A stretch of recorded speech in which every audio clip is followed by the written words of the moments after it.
nossa casa para um café delicioso e um bate-papo sem igual com a doutora Gabriela Lain, sobre um olhar feminino para as singularidades das emoções humanas. Primeiro eu preciso explicar como nos conhecemos, né? Todo mundo vai ver que ela é de outro estado, e então eu preciso dizer como que eu conheci essa mulher maravilhosa, linda, fantástica, que me traz muitos ensinamentos através da internet. Nós temos um professor em comum, professor de filosofia, chamado Denis Xavier, e na época da pandemia, não consigo lembrar qual exatamente o ponto da pandemia, fizeram uma pergunta sobre emoções para ele, e ele disse: quem pode responder muito bem é a doutora Gabriela, que é psiquiatra, e marcou o Instagram da doutora, né? Marcou esse Instagram. E eu fui lá, como eu gosto muito do professor, ele é muito eloquente, ele traz uma vivência filosófica fantástica, eu cliquei naquele Instagram. E aí uma luz se abriu. De lá para cá são vários anos acompanhando essa mulher que traz luz, que traz vitalidade, que traz essa sensibilidade feminina e que traz coisas do dia a dia, de dentro da casa dela, da família, e que em vários momentos, né? Eu já falei várias vezes, eu não sou uma pessoa comedida em elogios, então já falei muitas vezes para ela o quanto que ela foi significativa e continua sendo significativa na minha vida. Né? Uma pessoa que sempre responde caixinhas e está lá colocando caixinhas, e ela não responde só na questão do aprendizado dela, ela vai explicar direitinho qual é, né, a abordagem dela, em que ela trabalha, mas já vou dando spoiler, ela é uma médica fantástica e traz esse olhar do sentimento, da humanidade das pessoas. Então seja muito bem-vinda, doutora Gabriela Lain, aqui no nosso café, na nossa casa. Um grande abraço, chegue conosco. Paula, muito obrigada. Eu fico aqui, de verdade, assim, até emocionada. É tanta gentileza no teu olhar que me faltam palavras, viu? Mas muito, muito, muito obrigada. Né? Dizem que a gente só enxerga no outro aquilo que tem na gente. Então, saiba que todos esses elogios te devolvo eles também. E eu acho é uma honra, né? A internet nos propiciou encontros tão interessantes. Quando que eu iria te conhecer? Quando que nossas vidas iriam se cruzar? Assim, e nós já temos uma história aí de trocas, né? Sim. Então, assim, primeiro eu quero agradecer o convite, agradecer principalmente o teu convite, agradecer a TV que está proporcionando, né? Toda a equipe aí. Esse encontro para a gente poder falar sobre assuntos tão pertinentes que ajudam mesmo, né? Que clareia. Eu gosto de usar a palavra assim, quando a gente vai falar de saúde mental, que falar sobre desanuveia. Quando eu fui lhe convidar, né, eu entrei naquela questão que diz assim: o não a gente não tem se a gente não perguntar, né? Então não custa nada perguntar. Então, quando eu pergunto, você aceitaria participar aqui do programa, né? A casa é sua, para a gente tomar um café, sentar no sofá e ter uma conversa agradável. Que você aceitou, eu disse: nossa, ela é mais fantástica ainda do que eu já conheço, né? Porque eu já acompanho o seu trabalho, né? Você é uma mulher que tem muitos seguidores e que você traz de uma forma muito, muito explicável essa questão das emoções humanas. E era assim que eu gostaria que nós começássemos. Como é que você consegue explicar isso muito bem quando você traz lá no Instagram? Mas o que é essa singularidade das emoções humanas, né? Eu vejo muito a sensibilidade desse seu olhar feminino, né, através dessa emoção humana, mas o que é dizer, a gente falar e dizer sobre singularidades das emoções? Cada um sente de um jeito. Então, vamos começar pensando assim: se eu tô com pedra nos rins e tá doendo muito, mas aí você também teve pedra nos rins, como que a gente vai saber que a nossa dor é igual? É impossível.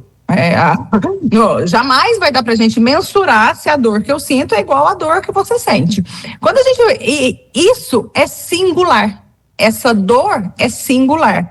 As emoções, que são um pouco mais abstratas ainda, também são singulares. Que quer dizer o quê? Que é de cada um. Cada um sente de um jeito. Então, às vezes, um exemplo talvez que fique bom para poder clarear, né? É quando alguém fala, né? Você me conta algum problema. E você tem um cachorro e o cachorro morreu. E aí eu viro para você e falo assim, olha, jamais vou falar isso, tá, gente? Mas virar para você e falar assim, nossa, mas olha o ciclano, ele não tem uma perna. E você tá chorando por isso? Então, jamais, isso é perverso, isso é cruel. Porque as singularidades, né, o jeito singular de sentir, é isso. Aí a gente vai, quando vai falar de emoções, tanto para bom quanto para ruim.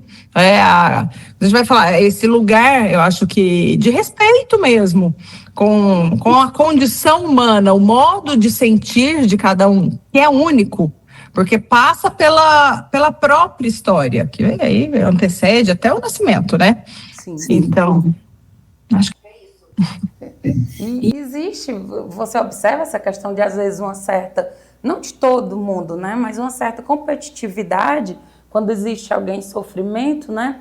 Então, às vezes, vira até uma competição. Mas você está sofrendo por isso e eu, que estou passando por tal coisa, quando você falou a questão da morte de um cachorro, que às vezes, né, de um cão, pet, né?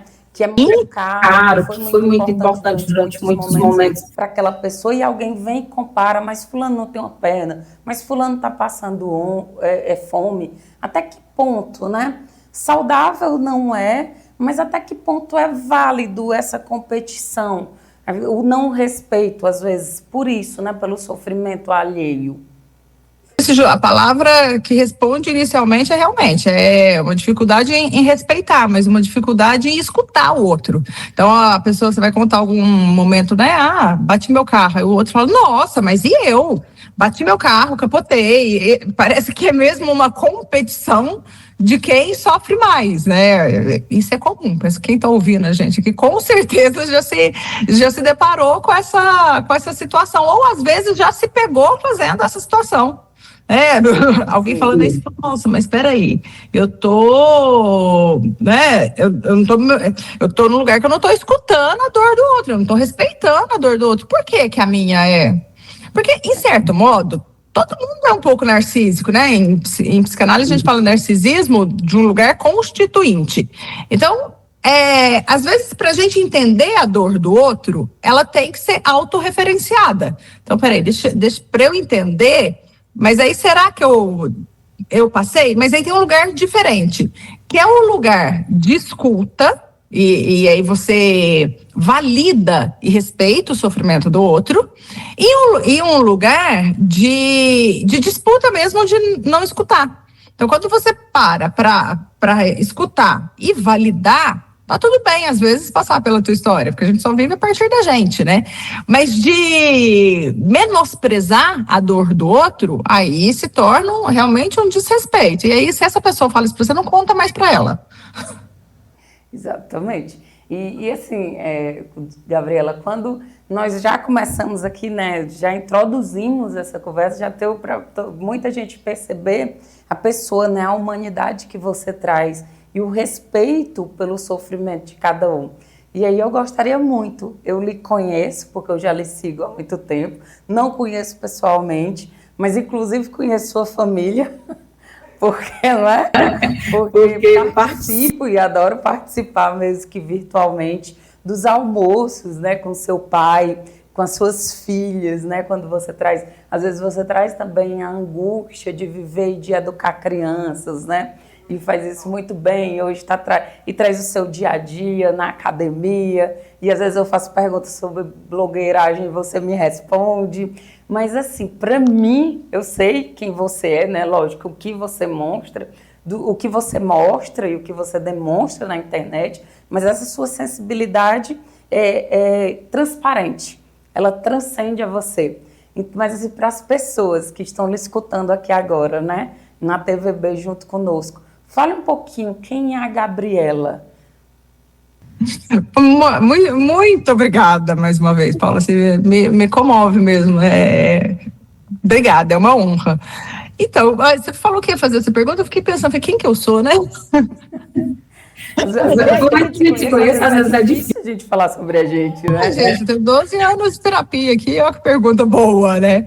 Eu acho que eu consigo, né, iniciar falando, né, como a nossa conversa aqui começa pela profissão, eu consigo falar inicialmente pela profissão, né? Eu sou médica, sou pós-graduada em psiquiatria, estudo psicanálise há muitos anos, tenho uma medicina atravessada por essa escuta ética da psicanálise e que me traz, assim, no meu trabalho, né, o meu trabalho é, antes de tudo, um compromisso com a dignidade do sofrimento humano.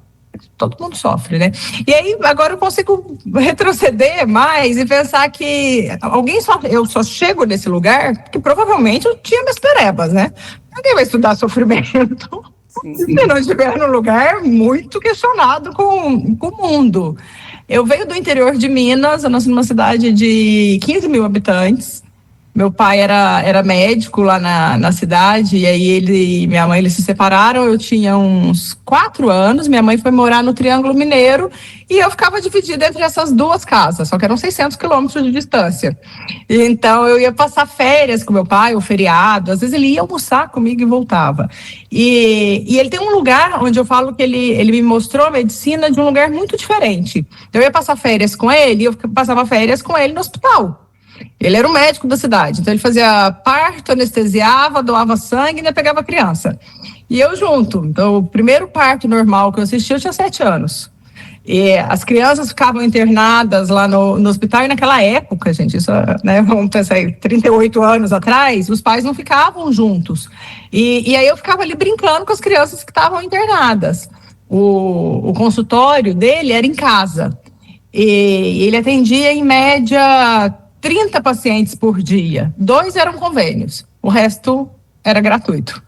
Então, de um lugar da medicina, que eu falo assim, eu não conhecia o glamour da medicina, eu conheci o outro lugar.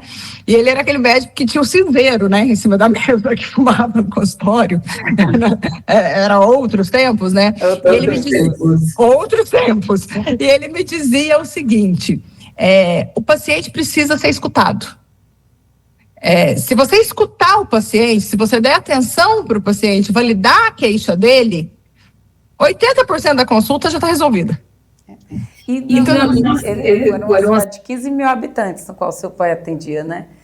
Tem pessoas que vão, às vezes, para o consultório médico, né, daquele médico, exatamente para ser escutada. Eu só quero ser escutada do meu sofrimento. A medicação, a pessoa nem compra. Foi só aquele momento de ser escutado. Sim, porque a gente voltando no início, na origem da palavra, na origem grega da palavra, né, fármacon, que é a origem do fármaco, é também palavra, que a medicina dá uma perdida, né? Então, eu acho que quando a gente vai falar em psiquiatria, jamais eu posso esquecer o lugar terapêutico da palavra, mas isso na medicina toda. Então, assim, na reumato, vamos pensar na pneumo, um quadro de asma, então assim, é tudo interligado. E aí, vindo desse lugar, né, eu conto um pouco aí dessa experiência minha com meu pai, que ele me apresenta a medicina e me entendo médica, eu acho que assim, eu fiquei muitos anos pensando na minha infância, na adolescência, que eu não queria medicina. Porque eu pensava, não, vou fazer medicina porque meu pai está me ensinando a ser médica. Você já começou a querer medicina exatamente nesse momento, quando seu pai lhe apresentou, tão novinha? Gostava muito. Então, aí vem toda uma história. Eu, por exemplo, ia atender na zona rural junto com ele, eu ficava ferindo pressão. Aprendi a ferir pressão, tinha 8 anos. Então, assim, eu gostava. Com 13 anos, fiz o primeiro parto. Ali junto com ele, mas assim, né? E a coisa foi crescendo. Quando eu cheguei no pré-vestibular, assim, no ensino médio, aí me veio uma dúvida, porque até então eu pensava em medicina, mas não tinha certeza. Eu pensava, mas eu também pensava em outras coisas. Queria ser astronauta, atriz, dançarina, não sabia dançar, enfim. Sou péssima em física, dá para ser astronauta. E aí eu comecei e falei, mas então o que eu quero? E aí fiquei investigando isso. E eu lembro que eu fiz um teste vocacional E eu já fazia terapia na época, e fiz um teste vocacional, e aí deu medicina ou relações internacionais. Aí fui refletir sobre, né? Falei, é medicina. Falei, e aí eu não tive mais dúvidas, né? Aí eu me apropriei disso, aí entrei na faculdade pensei em fazer GO, pensei em fazer ortopedia, até os 5 minutos do último tempo eu queria ortopedia. Mas em certo momento as coisas mudaram ali, pensei, o que eu vou gostar de estudar para o resto da vida? Muito e aí fui investigando, falei, onde que eu vou? Porque o trabalho ocupa boa parte, né, da vida da gente. Então, o que eu posso? E aí, investigando, cheguei na psiquiatria, pensando nas minhas notas, né, desse lugar investigativo mesmo. Então é por aqui. Minha mãe é psicóloga, então também, por mais que ela, né, ela trazia às vezes que Freud não resolvia nada, eu vou para psicanálise. Então, a sua mãe não era de psicanálise. A abordagem da sua mãe. Ela fazia testes, era outra abordagem, e ela nem gostava de psicologia. Mas eu cresci ali no meio dos livros dela.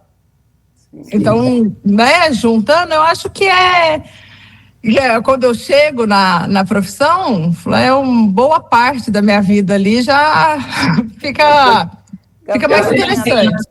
Tem até uma situação muito boa, né, que você trouxe recente, que seu pai atendia no consultório com fotos de você. Conta pra gente a história dessa foto. Não precisa perguntar aqui, porque você colocou lá no Instagram e eu achei fantástica a história. Como é que é essa história de uma foto sua? Isso, era em casa. E aí, ele tinha atrás da mesa dele uma foto minha com os 2 aninhos sentada no pinico. Só que assim, não é uma foto igual a gente vê no Insta, que tem coraçãozinho no mamilo, não. Era uma foto minha ali nua no pinico, que é bonitinho uma criança nua, né? Toda gordinha ali, enfim. Mas, se fosse hoje em dia, eu acho que isso ia estar muito errado. Eu tava cancelado. E essa foto ficou lá, então ele trabalhou lá nessa cidade, sei lá, 30 anos, essa foto ficou lá. E os pacientes iam no consultório dele, então assim, né, uma boa parte ali da cidade, sei lá, 80%, 90% passava no consultório dele. E aí, quando eu me formei, eu fui dar plantão nessa cidade, que aí já não tinha mais 15 mil habitantes, já tinha 30, fui dar plantão no pronto-socorro, chama Paraguaçu, no sul de Minas. E as pessoas me reconheciam, sabendo que eu era filha dele, ele nem morava mais na cidade. E aí várias pessoas paravam no pronto-socorro e falavam assim, você que é a menina do pinico? Você é o doutor que vai me atender. Mas você é aquela menina da foto do filho? Sou eu mesmo, envergonhada aqui. Essa história foi fantástica. Meu pai era vereador aqui em Ipu, né? E um dia ele trouxe de viagem, que sempre trazia presentes, ele trouxe esmaltes. E eu já tinha pintado criança a unha de todo mundo. Quando eu olhei a unha do meu pai, aquela unha grande de homem, né? Fui lá e pintei. Só que o que acontecia? No outro dia, quando ele teve que ir à sessão da Câmara de Vereadores, acontecia antigamente, né, nos anos 80, na parte da manhã, não tinha ainda nenhuma loja aberta para acetona. Então ele foi para a sessão da Câmara de unha pintada. E enquanto ele falava sobre projetos, ele precisava explicar que foi minha filha, né? Mas estava todo de unha róseo, segurando o microfone. Então, quando você contou a história lá da sua foto, eu lembrei muito disso que eu vivenciei também na infância, né? Só que foi seu pai que lhe expôs, né? E o papai ficou conhecido como o vereador de unha pintada. Né? O vereador de unha pintada, mas sempre ele não cachorrinho, que era a filhinha dele que podia. Gabriela, dentro de tudo isso, eu acho, pelo que eu lhe conheço, isso que você traz, casou a escolha com a psiquiatria, né? Trouxe exatamente aquilo, né? O que eu gosto de estudar para sempre. E qual foi aquele momento também, já que sua mãe é psicóloga de outra abordagem, que você passou a ver a psicanálise, né? Que a psicanálise é aquela coisa que vai mais além, né? O estudo do crescimento da pessoa, das vivências da infância, de tudo, até chegar a esse sofrimento que o paciente nos apresenta no consultório. Mas como foi que surgiu tudo isso? Como lhe foi apresentado? Você disse aqui que isso tem... Você sabe que é interessante? Porque, assim, todas as vezes que eu tô lendo Freud ou Lacan, né, que eu vou estudar psicanálise, eu me deparo com algo que é interessante, porque para mim já estava ali. Eu só não tinha um nome para isso. Eu encontro na teoria confirmações de como eu enxergo o mundo. Não sei, de um lugar reflexivo, mas como que eu cheguei na psicanálise? Eu comecei a fazer terapia assim que eu me formei. Eu preciso de terapia. E aí cheguei, nunca é por acaso, né? Mas numa psicanalista lacaniana. E aí, juntamente com isso, eu estava estudando psiquiatria. E aí eu tinha uma professora ali, que também era psicanalista, uma psiquiatra, né, que era psicanalista, eu comecei a me interessar sobre. E aí foi, né, mas já estava fazendo análise com a abordagem lacaniana, então já estava na psicanálise. E aí lá, eu na época, isso, achei em Varginha um grupo de estudos e comecei a estudar a psicanálise. Mas é de um lugar que eu gosto muito desse lugar de interrogação. Estava contando que a gente chega aqui, né, que a gente se encontra através de um professor que a gente tem em comum, né, que eu tive, ele foi meu professor, o Denis foi meu professor, eu tinha 16 anos, estava no colegial e eu não sabia que eu gostava tanto de filosofia. E eu lembro em uma das aulas que colocou um ponto que foi assim: como que você sabe que esse verde do quadro é o mesmo verde que eu tô vendo? Se traz ali de um lugar que hoje em dia eu consigo entender. Ali ele não estava falando de psicanálise, estava falando de filosofia, de questões. Mas ali eu lembro que para mim fez tanto sentido. Depois daquilo, eu refleti tanto, porque quando a gente vai falar de emoções, né? É isso, como que eu vou julgar um outro? Cada um é um, né? Não somos muito diferentes. Eu não consigo confirmar a cor do verde, o que dirá o sentimento. E não sei se trouxe para você, né? Mas depois que eu fiz o curso, né, de filosofia com o professor Denis, o quanto que a filosofia abraça nossas angústias, né? O quanto que... Aí junta com você psiquiatria, psicanálise, vem a filosofia, o quanto a gente consegue se compreender, né? As nossas angústias, não que sejam respondidas, mas elas se tornam algo que é respeitado, que essa angústia não é só minha, essa angústia vem de muito tempo, né? Essa angústia vem de... A filosofia foi criada por pessoas que sentiam angústia por não terem respostas, né? Respostas racionais a certas situações. E ficavam, né, perambulando, né, pelas praças, né, os pensadores, só se fazendo questionamentos. Não existiam respostas fidedignas àquelas perguntas. Mas só o fato de eu perguntar, de eu me interessar, né, por essa pergunta: por que isso? Por que pessoas sofrem? Por que o sol é assim? Por que tem horas que chove? Porque tem gente que tem medo de trovão? Então, tudo isso é um grande abraço, um grande alento que a filosofia tem. Né? E às vezes eu acho perigoso a filosofia no sentido porque ela quer racionalizar. Pronto. E o racionalizar é um modo de fuga do que a gente sente. Então, todas as vezes que a gente se pega tentando, por mais que o racionalizar venha do lugar que a gente tenta organizar, mas quando você vai estudar psicanálise, né, o que você vê? Todas as vezes que a gente fica pensando, eu vou responder só pela dialética da razão, o que eu estou fazendo? Eu estou fugindo do que eu sinto. Às vezes eu tô em terapia, estou em análise, e aí eu me pego, né, vou falar de alguma coisa que eu estou sentindo, eu me pego falando de teoria no divã. O que eu estou fazendo? Estou fugindo. Tá fudido? E aí aí penso: Gabriela, tá, mas o que você sentiu? Não é para falar a teoria disso. Mas a filosofia, o mais legal que eu acho é que ela abre espaço para questionamento. E é muito perigoso, né? Principalmente na nossa atualidade, quando você convive com alguém que não se questiona. né, os grandes crimes, as grandes barbáries da história da humanidade, elas acontecem justamente por não ter um espaço de questionamento, sabe assim, de abertura. Tá, mas espera aí, será que é isso?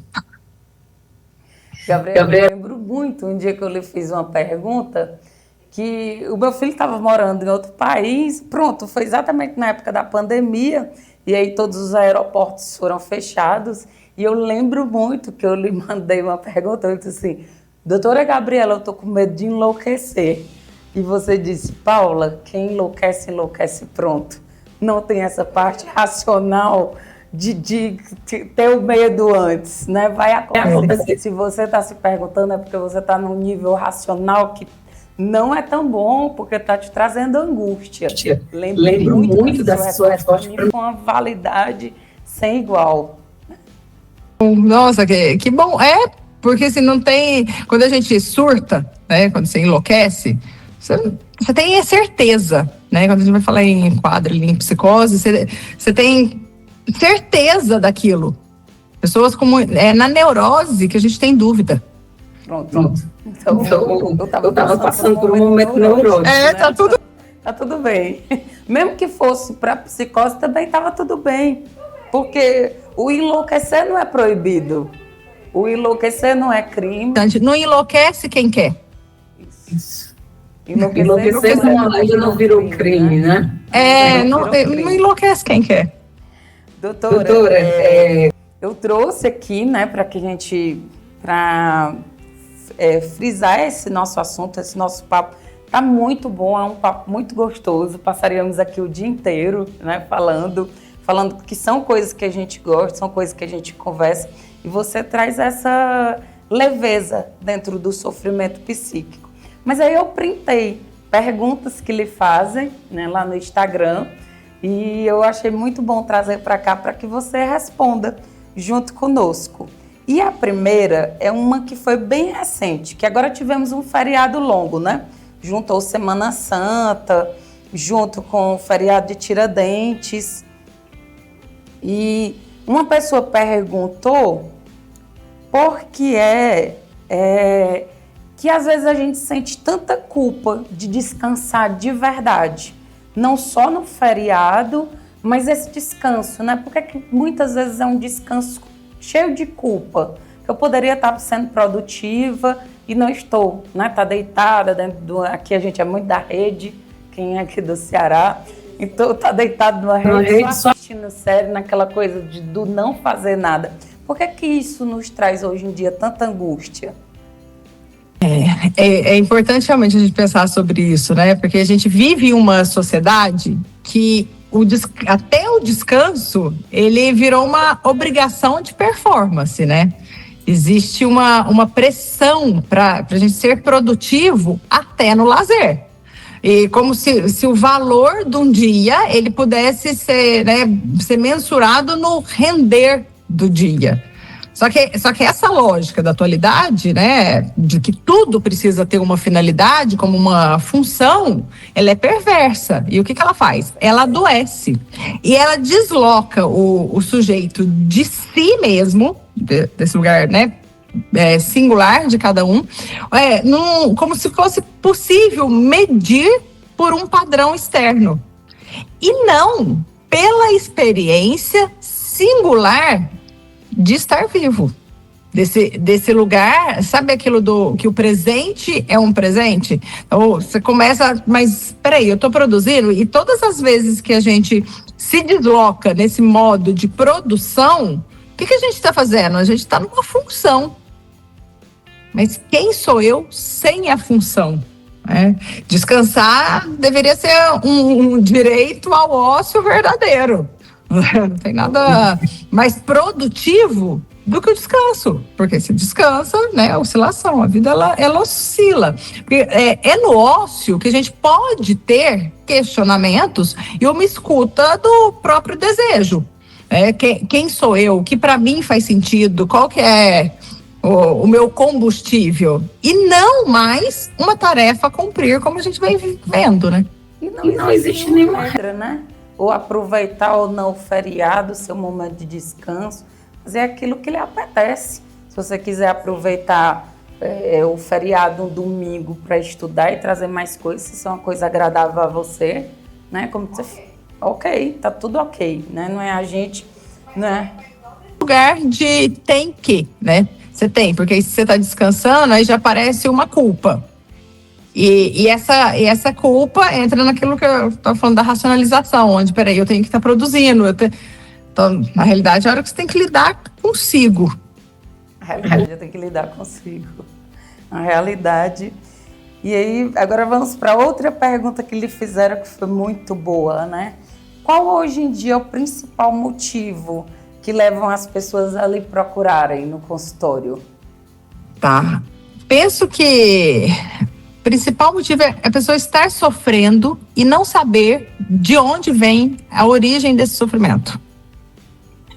E que é atual, mas também é antigo. Quando o Freud traz lá que nós somos estrangeiros na nossa própria morada, é sobre isso. Mas espera aí, por que eu tô triste se agora que eu consegui um cargo na empresa que eu queria, o que está acontecendo comigo? Qual que é a origem desse sofrimento? Ou às vezes a pessoa começa a ter dores no corpo. Já tô com uma dor de estômago que nada cura, eu vou no médico, o médico fala para mim que isso é emocional. É como se tudo não fosse emocional, né? Como se tudo não fosse emocional, mas dentro desse lugar de angústia mesmo, de querer saber de si. As pessoas me procuram quando elas querem nomear o sofrimento. E nessa busca, muitas vezes, é difícil chegar.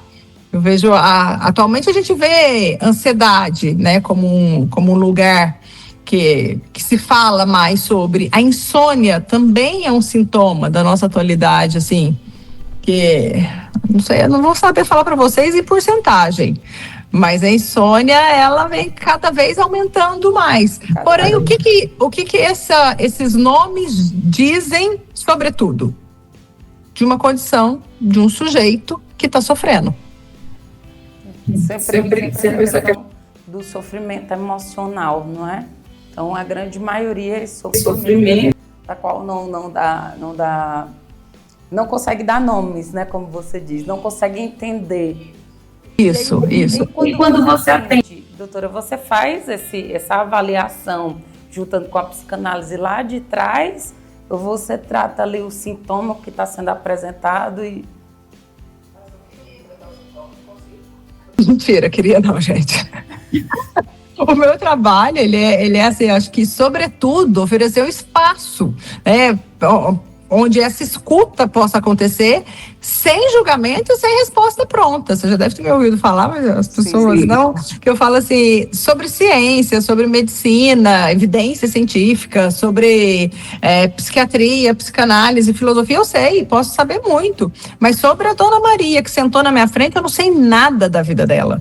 E aí é preciso um espaço de escuta para aí sim eu pensar em qual diagnóstico ela possa estar, pensando no tratamento, não para fechá-la. Pensando não para limitar ninguém, mas pensando numa proposta terapêutica. Porém, a teoria, muitas vezes, Paula, é um perigo, isso em todas as áreas, né? A gente vê um profissional muito teórico, às vezes muita teoria serve de barra na escuta. E aí atrapalha a aplicação, né, dessa ciência que tem que vir a favor do sujeito. É a ciência a serviço do sujeito, e não o oposto. Ai, perfeito. A teoria é um perigo, né? E quando a gente fica fixado ali na teoria... Eu sei que você já passou por CAPS, né? E hoje eu sou uma profissional da saúde mental de CAPS. E como, às vezes, o Estado cobra a gente essa parte extremamente teórica, extremamente racional, de quantificar os atendimentos e não qualificar, né? Porque existem consultas que podem demorar uma hora. E a gente simplesmente no dia pega o lenço, vai chorar em casa. Então, assim, como é difícil às vezes trazer isso. E que lindo, Gabriela, isso que eu acabei de anotar que você falou. A teoria, né? Lógico que é muito boa para nos ajudar para elucidar, mas a teoria dentro dessa obrigação é um perigo. Ela vira uma barra na escuta, né? É isso que você está falando parece que é um lugar que virou mercado, né? Então, é uma queixa que você deve escutar também na educação. Os professores, eles têm que ficar preenchendo lá rios de burocracia, e aquilo de estar ali com o outro, a gente perde, né? Nós temos ali até, na educação, né, a qualidade limite da criança ser alfabetada. Qual criança? Qual contexto? Qual situação, né? De qual... O que você está falando? Todo mundo precisa estar alfabetizado em tal idade. Como é que é isso? Como é que eu imponho? E aí, Gabriela, eu queria lhe perguntar, como é que você vislumbra? Não só, nós sabemos que depois da pandemia foi falado, né? A gente começa a falar mais sobre ansiedade, sobre depressão. As pessoas conseguiram, de certa forma, desmistificar um pouco essa busca pelo psiquiatra, essa busca por terapia, né? De achar que não é uma questão de loucos, né? Na realidade, tem uma coisa que eu gosto de falar muito aqui, em tom de desmistificar isso, né? Que tem aquela frase que de louco e de médico todo mundo tem um pouco. Eu digo, gente, eu acho até que de louco todos nós temos muito. Né? E que bom que seja assim. Porque não que todo mundo vá entrar num processo na qual a gente não consiga também trazer um pouco de racionalidade para a nossa vida. Mas por que não de vez em quando enlouquecer? Tá sentada, tá conversando, tá numa boa conversa. Por que não sai assim desse patamar de uma racionalidade obrigada e enlouquece um pouco, se entrega a uma risada, a uma piada, né? Porque que isso às vezes é tão difícil da gente aceitar. E pensa, quem que é normal? Fazendo uma pergunta oposta. Quem você conhece ali que é normal? Porque a normalidade, muitas vezes, ela serve a um lugar perverso de um sistema que abusa, né? Que é um sistema, a gente pensa muitas vezes que era para proteger com leis, mas é perverso. Então, a normalidade serve a isso, porque quando a gente vai falar de singularidade, não existe normalidade. Não existe. Normal para quem? Normal para onde? Né? Você trouxe algo que eu gosto de pensar, às vezes, que é assim, quem não surta vez ou outra, surta de vez. Isso. Quem não surta vez ou outra. Tem horas que... realmente, né? Fala, opa, jogar tudo aqui pro ar, vamos ver onde que cai. E aí ainda dentro dessas questões, que como a gente está falando, não existe a questão do que é normal e do que não é. Mas como estamos falando aqui um pouco também desse sofrimento humano e sobre saúde mental, por que é que às vezes as pessoas se sentem muito compelidas a compartilhar o seu sofrimento? Não é? Então, tudo bem, às vezes eu estou mal e eu preciso explicar. Às vezes quando eu tenho um público, né, e vou ali e explico o que eu estou passando, não estou passando por uma situação boa. Mas, por exemplo, uma pessoa precisou ir ao hospital, precisou fazer uma medicação injetável, então posta para que outras pessoas validem, né, posta na internet. Até que ponto isso é saudável ou não? Eu também me expondo, porque na hora que a gente se expõe e vem também aí junto, né, como que você lida, né, com os haters, quando a gente se expõe, nós estamos expostos a elogios, estamos expostos à indiferença e estamos expostos a muitas críticas. Então, por que, às vezes, dessa validação do meu sofrimento? Um período, né, uma época do mundo aí, em que que volta parecido com a época medieval. Porque lá na Idade Média, Deus sabia dos seus pensamentos. A gente tinha e é um lugar que você está completamente exposto. Porque se Deus sabe até o que você pensa, posso pensar nada que eu estou sendo julgado. Isso na Idade Média. Atualmente, o que eu penso, eu posto. O que eu vivo, eu posto. Não está tendo mais uma diferenciação de um e do outro. Então, esses limites é como se eles estivessem mais frágeis. Quando a gente pensa nessa superexposição. E uma validação pelo olhar do outro. Nós chegamos nesse mundo muito desamparados. Filhote, né? O filhote mais difícil de criar é o bicho do ser humano, é o bicho mais desamparado que tem. Quando nasce um bebê, ele nasce prontinho para morrer. É só a gente deixar quieto umas horas lá, que é alguns dias, que vai morrer. Alguém precisa adotar essa criança que nasceu, se pariu ou não, mas alguém precisa adotar essa criança e, de fato, pensar, olha, eu vou emprestar o meu psiquismo e o meu corpo para essa criança vingar. Porque senão não vai. Isso serve numa instituição, então, para as crianças que estão institucionalizadas, enfim. E aí, para a gente se constituindo psiquicamente como um sujeito, eu vou precisar desse outro. Conforme a gente vai crescendo, você vai se afastando desse outro, que muitas vezes é a função materna, que não precisa estar numa pessoa só. Mas você vai se afastando para poder olhar para si. Mas foi preciso esse olhar do outro para a gente virar gente. Senão não vira gente, senão você não consegue. Então, nós, naturalmente, né, nós temos o que o outro acha, importa. Porque eu precisei de um outro, literalmente, que me manuseasse, que me cuidasse, para eu querer viver na vida. Querer na minha vida, né, criar a nossa história. E aí, quando a gente chega agora num ponto onde quem é esse outro? Porque muitas pessoas têm muita dificuldade, é natural, de se separar desse grande outro. Com a internet, que vem para a internet, tem coisas muito boas, mas também tem coisas muito perigosas, que vem nesse lugar de uma super exposição. E aí, por que a pessoa vai lá e fala assim, olha, sei lá, meu filho está na UTI, eu estou aqui filmando eu e meu filho aqui na UTI. Se eu estou filmando eu e meu filho aqui na UTI, peraí, tá todo mundo vendo que eu sou uma boa mãe. Eu não estou ali, ou, né, estou supondo uma história. Tá todo mundo vendo que eu sou uma boa mãe, que eu tô aqui com ele o tempo todo. Ou olha como eu tô sofrendo, olha como eu sofro mais, né? Como eu sofro mais. Só que tudo isso agora tá com uma lente de aumento muito maior para aquilo que já é do ser humano. A gente já não tinha aquela conversa com a vizinha. Mas o meu biscoito queimou. O teu bolo que não cresceu, mas o meu biscoito queimou. Então, isso já é do ser humano. Só que agora, com essa lente de aumento na internet, isso fica mais visível. Porém, perde-se muito aí nesses limites, a gente pensando nos adolescentes. Antes, bullying já era difícil. Ali no grupo da escola, já é uma coisa péssima. Agora, ele tem na internet. Então, assim, sai daquele grupinho que eu não gostava, eu posso mudar de escola, e tá exposto para todo mundo. Então, é de um lugar, né, que pensando na adolescência, principalmente, isso é muito grave, que leva à morte. Mas como que eu lido com haters? Eu não posso falar que eu tenho haters, não tem. Mas as pessoas que já chegaram, às vezes eu achei uma pergunta, bloqueei. Então, assim, não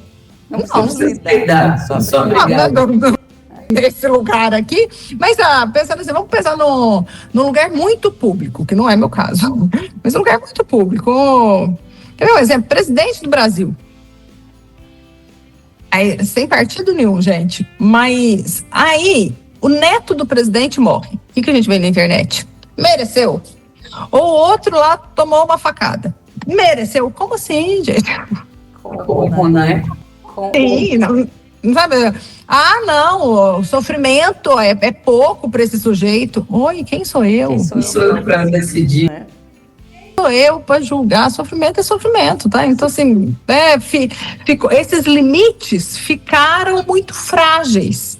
E aí a gente vê, né, em estudos que estão... É perverso, né? Como você fala, e é perverso dizer fulano mereceu. O que merece passar por esse sofrimento? Quem somos nós para dizer quem merece e quem não merece, né? Uma outra fala que a gente vê na atualidade que eu acho absurda. O que a pessoa está passando é culpa dela. E a gente entra na meritocracia, como se cada um tem um ponto de partida, tem uma história, tem um jeito de lidar. Só que com a internet, isso fica mais frágil. Né? Se eu puder dar uma dica aqui, que eu acho que é importante, eu aprendi isso com a vida, covarde não assina. Quando você está no dia a dia com alguém, A pessoa falou uma coisa, você acha que ela tá sendo abusiva? Fala, então escreve, por favor, e assina pra mim. Porque o covarde não vai assinar. Só que na internet dá pra você fazer sem assinatura, né?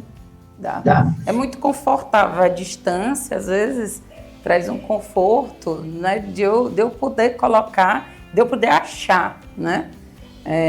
Que eu posso falar tudo, porque eu estou protegido por uma tela. Né? Eu estou protegido. Eu estou à distância. Eu estou totalmente protegido por alguma coisa. E muitas vezes as pessoas ainda usam, como se fala, né? Fakes, né? Então ainda usam para poder deixar esse ódio que eu quero colocar sobre as pessoas. Né? E aí você percebe o quanto que é covardia, né? Porque será que ali na frente falaria desse jeito? Exato. Será que eu falaria, né? Dessa forma eu falaria? Ou seria assim? E aí, com a internet, sentimos, e eu me coloco também nesse ponto, que eu não sou, né, melhor do que ninguém, então a gente se sentiu muito julgadores. E tem pessoas que dizem assim, mas está se expondo na internet, merece ser julgado. Não é assim, gente. Não é assim, né? Nós usamos a internet de uma certa forma, e não é porque a pessoa precisa e merece receber, está se expondo, não. Sim, e acho que é importante que você traz aí, né? Eu me questiono, será que eu estou julgando? Isso aí, Paula, é tão legal. As pessoas não fazem isso. Você se perguntar, se colocar, fala, nossa, mas peraí, será que eu também não julgo? Exato. É assim que a gente evolui. Nossa, Gabriela, que felicidade ter você aqui. É um assunto que é muito interessante, é um assunto vasto.